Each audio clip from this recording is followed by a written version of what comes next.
Sabemos que hubo muchos evangelios entre los seguidores de Jesús y otros escritos, cartas, epístolas, poemas, himnos, etc.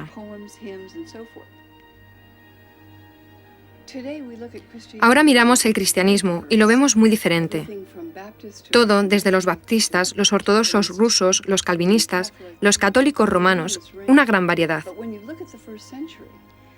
Pero cuando nos remontamos al siglo I, la variedad era mayor. No había un canon fijo de las escrituras del Nuevo Testamento, ni un credo al que pudieran acceder los cristianos de todo el mundo, ni existía una estructura específica.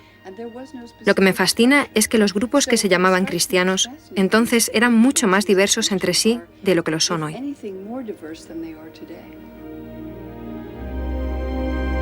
Jesús, sus compañeros y primeros seguidores eran judíos, cristianos judaicos.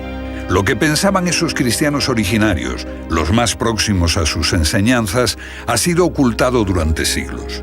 Pero ahora han salido a la luz antiguos documentos que revelan sus creencias. Gilles Quispel jugó un importante papel al darlos a conocer a la ciencia. Lo que revelan es asombroso. Los cristianos judaicos silenciaron el valor de salvación del sacrificio de Cristo.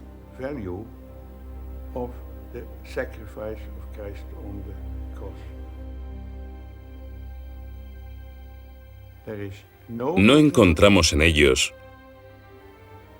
un nacimiento virginal,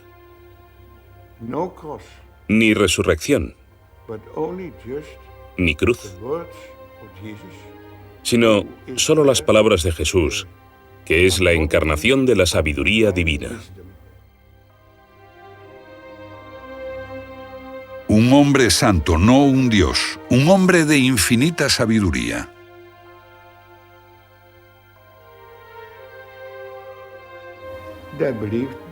Creían que Jesús era un instructor iluminado y un iluminador.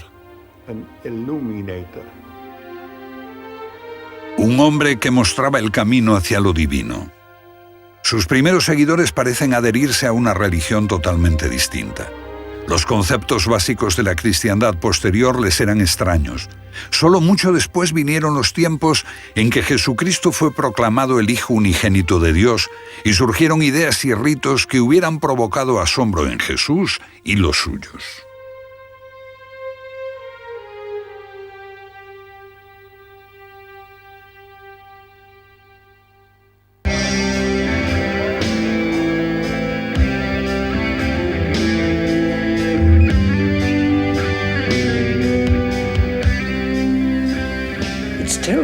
Es sumamente interesante ver que para los cristianos, la Navidad es hoy una festividad central, la más importante del año.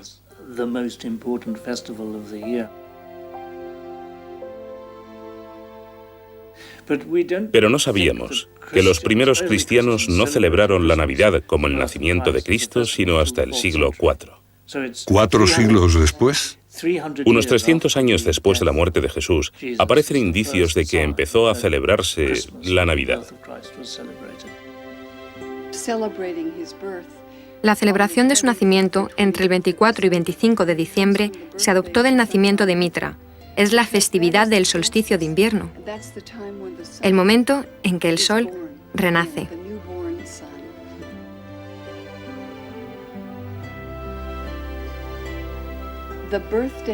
El nacimiento del dios Sol Invictus, celebrado por los romanos, fue adoptado por los cristianos como el nacimiento de Jesús.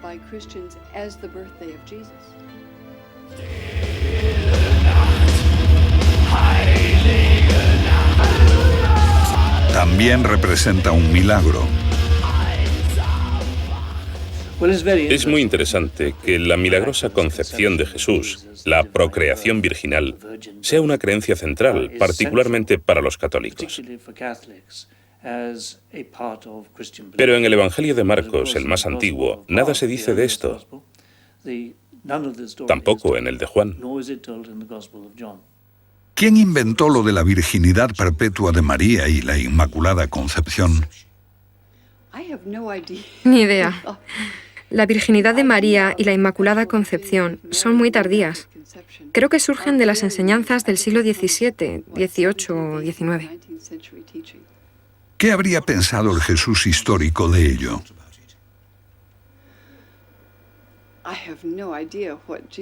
No sé lo que habría pensado de la virginidad de María. Está muy fuera de lugar en el mundo de la vida rural judía.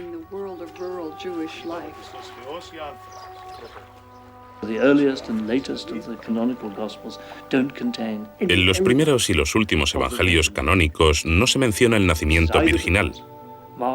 Esto es quizá porque Marcos y Juan no conocían la historia. Creo que puede demostrarse que son inserciones posteriores en el relato cristiano. Para los que creen en el nacimiento divino, la concepción virginal es un tema central. Pero, ¿nació Jesús al mismo tiempo que el divino Cristo? Es una pregunta interesante. Entre los antiguos cristianos hay una división real de opiniones acerca de cuándo se hace divino Jesús.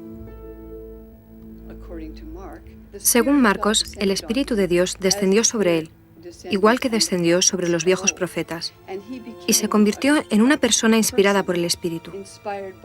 Y en este punto, según Marcos, una voz desde el cielo lo proclamó el Hijo de Dios. La inspiración divina le llegó a Jesús cuando era un hombre. Para muchos cristianos que creen en el nacimiento divino, debe resultar sorprendente que Jesús tuviese hermanos. El Evangelio de Marcos dice que tenía hermanos y hermanas, que eran muy conocidos en su pueblo. Creo que a los cristianos posteriores les perturbó esto y se interpretó como que eran hijos de un matrimonio anterior de José. No obstante, el Evangelio de Marcos no sugiere nada así. Jerusalén. Esta catedral armenia se construyó sobre los restos de uno de los hermanos de Jesús, Jaime, aunque la Iglesia prefiere llamarlo Santiago.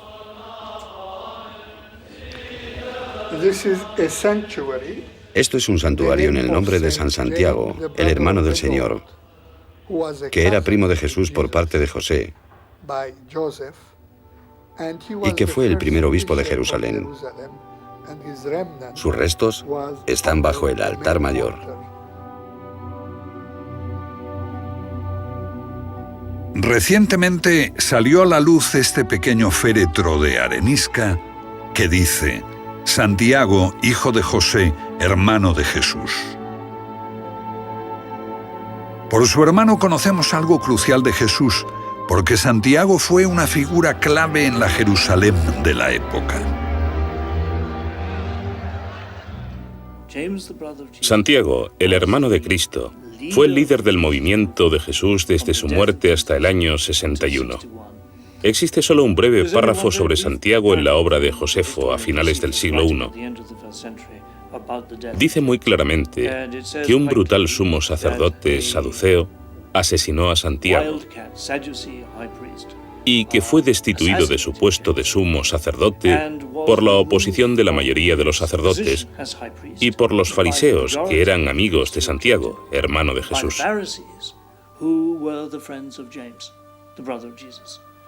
Es bastante extraordinario, porque aquí los fariseos están en el bando del movimiento de Jesús y no como los enemigos suyos. Así, durante unos 25 años, el movimiento de Jesús es un movimiento judío reconocido, compuesto por fervientes judíos que veneraban el templo.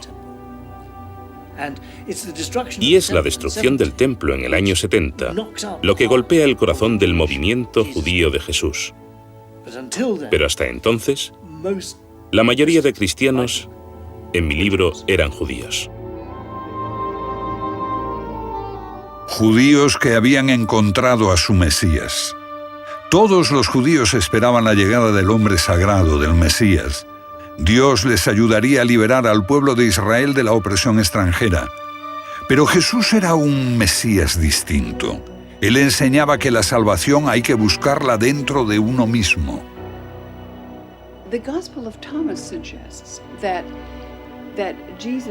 El Evangelio de Tomás sugiere que Jesús es el iluminado. Como Buda es el iluminado, no diferente a los demás, pero uno que ha comprendido el más profundo potencial espiritual de la naturaleza humana.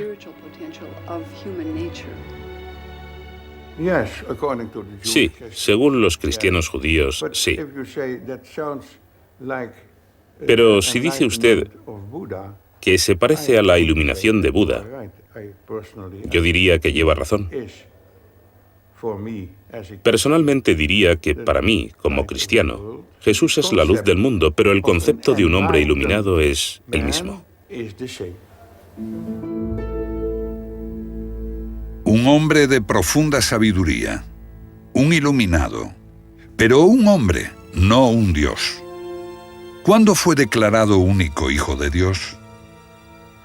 Esto se asumió como dogma cuando se formalizó el credo con Constantino, 300 años después.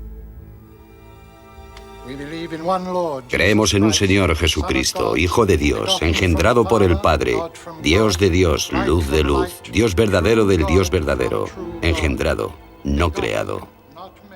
Of the four Gospels in the New Testament, of course, the latest to be written was the Gospel of John. And the Gospel of John... De los 4 evangelios del Nuevo Testamento, el último que se escribió fue el de Juan. Y este es el único evangelio que habla de Jesús como un ser divino en sí mismo, como Dios en forma humana y particularmente como el único engendrado por Dios.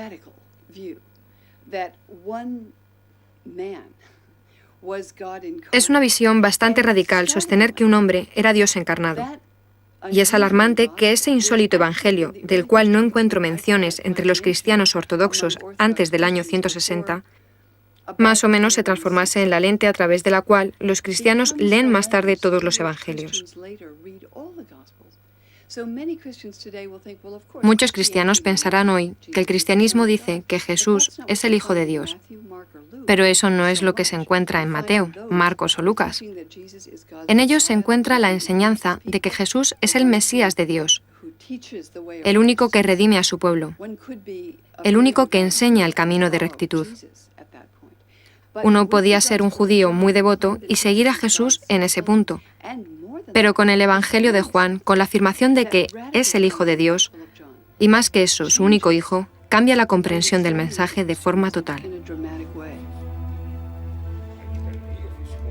Un creciente debate sobre la naturaleza de Jesús, si era un hombre o un Dios, transforma el cristianismo primitivo a medida que el movimiento crece. El énfasis se pone en el mensajero más que en el mensaje.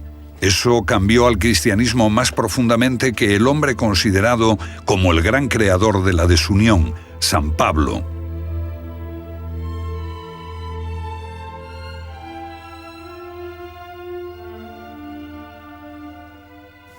En retrospectiva, Pablo es el héroe que refundó la iglesia cristiana. Pero Pablo siempre intentó llevar creyentes a la sinagoga. También estaba dispuesto a reclutar gentiles.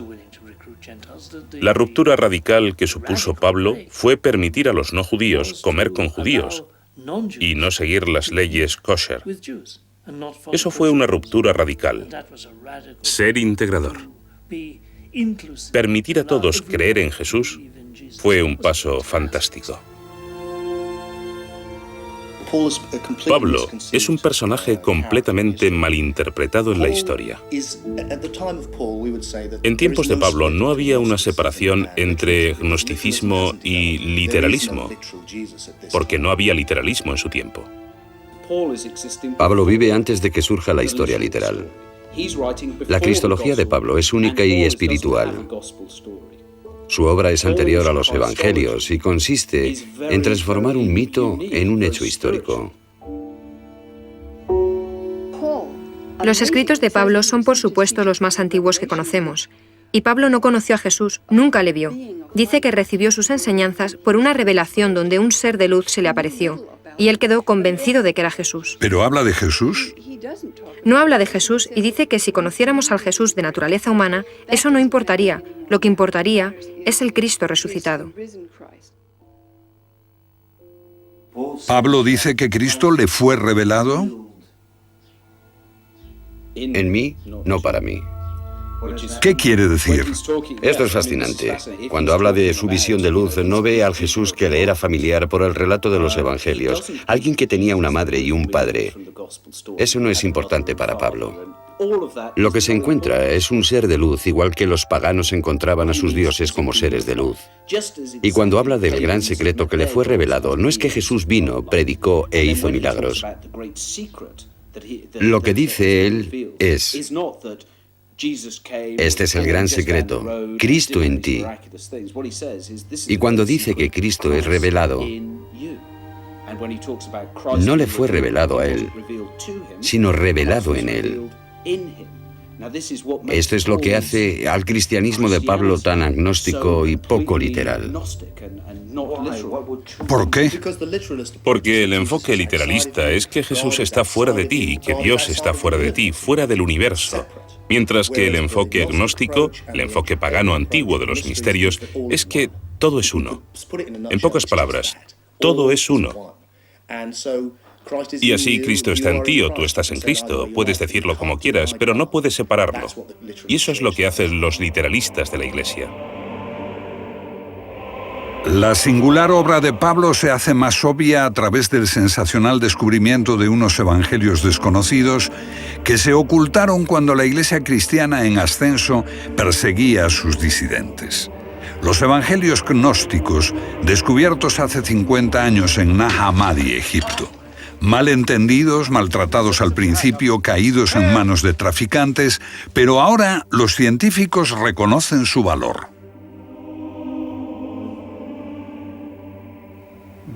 Los libros de Nag Hammadi son más importantes que los manuscritos del Mar Muerto,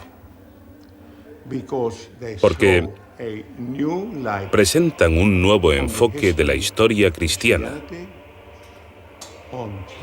de Jesús y de Dios.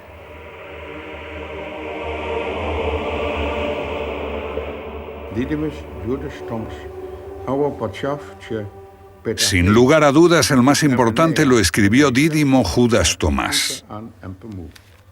¿Quién fue Dídimo Tomás? Dídimo Tomás era uno de los hermanos de Jesús. Una tradición posterior de la Iglesia hace de Tomás el apóstol que no pudo creer que Jesús después de morir hubiese resucitado con un cuerpo físico.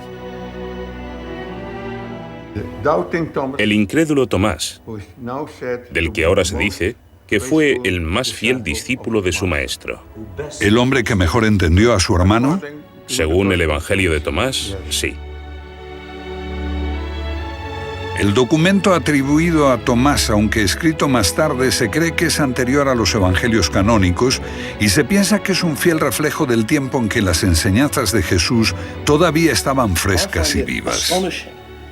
Me resulta asombroso que vivamos en un mundo dominado aún por el cristianismo y que los cristianos no mostraran interés por leer el Evangelio de Tomás y todas esas escrituras maravillosas que entonces salieron a luz. Y creo que dice algo de lo poderosa que es la Iglesia, el hecho de que aún hoy no se aceptan y siguen viéndose como heréticas y peligrosas, y por supuesto lo son, desde la perspectiva de los literalistas de la Iglesia, porque ponen en cuestión su interpretación.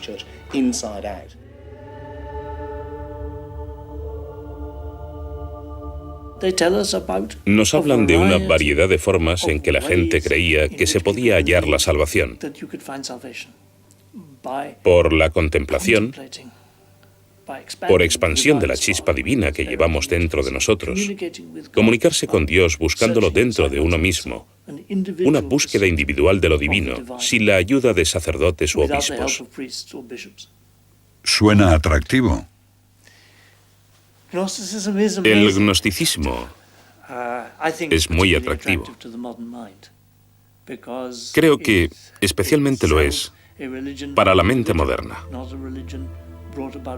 porque promueve una religión para el individuo, no para una iglesia.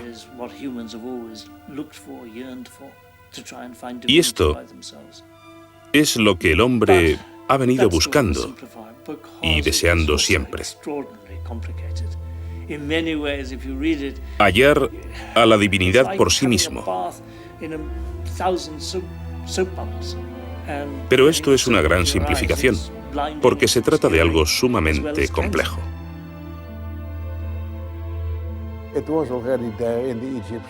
Ya en la religión egipcia se decía en el año 3000 a.C. que el hombre después de la muerte se transformaba en Osiris, se integraba en el dios.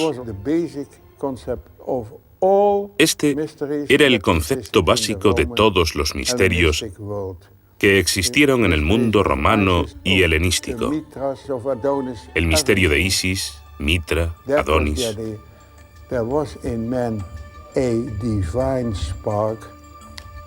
La idea era esta. Hay en el hombre una chispa divina de la que es inconsciente y hay que despertarla mediante una iniciación que conduce a la transformación. ¿Cómo se perdió esa idea? Bueno, es muy simple. Los católicos tenían un bulldozer y los rabinos tenían un bulldozer también. Y esto resume en pocas palabras toda la historia del cristianismo y del judaísmo.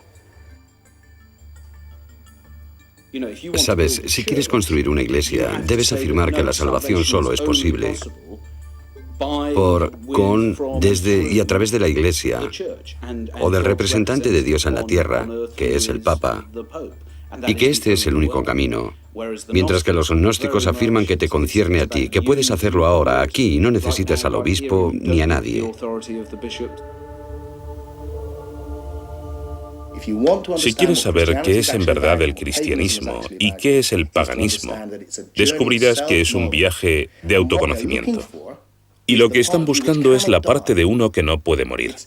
No es que se te vaya a dar algo que no tienes, es descubrir que ya eres inmortal. Porque tu esencia no es el cuerpo. Nos confundimos a nosotros mismos con estos cuerpos individuales con todos los problemas que conllevan. Y toda la historia es que necesitamos morir para la identidad del cuerpo, que es el centro de la cuestión, y que necesitamos resucitar a nuestra auténtica identidad, que es el Hijo de Dios, el Cristo, el Osiris Dionisios. ¿En qué sentido somos todos hijos de Dios? Somos todos hijos de Dios y nos damos cuenta de nuestra auténtica identidad. Entonces, en ese sentido, el mito total, el relato de la crucifixión y la resurrección, ¿es un modelo para todos y cada uno de nosotros? Un modelo, sí, exactamente. Un modelo que consigues encarnar mediante la iniciación. Para los gnósticos, su búsqueda de la totalidad era una continuación de la búsqueda pagana. Conócete a ti mismo, decía el oráculo de Delfos. Esa fue la búsqueda de Platón, de Sócrates, y los gnósticos continuaron la búsqueda. Y era difícil. Había que pasar por la experiencia. No había forma de evitarlo. Pero una vez que has entrado en una iglesia, solo tienes que creer en Jesús e irás al cielo. Para los gnósticos, debes convertirte en el Cristo mismo, con los sufrimientos y el esfuerzo que también eso implica. Una religión del todo distinta. Quiero decir, al estudiar el gnosticismo, uno entiende por qué triunfó el cristianismo. Era algo inevitable.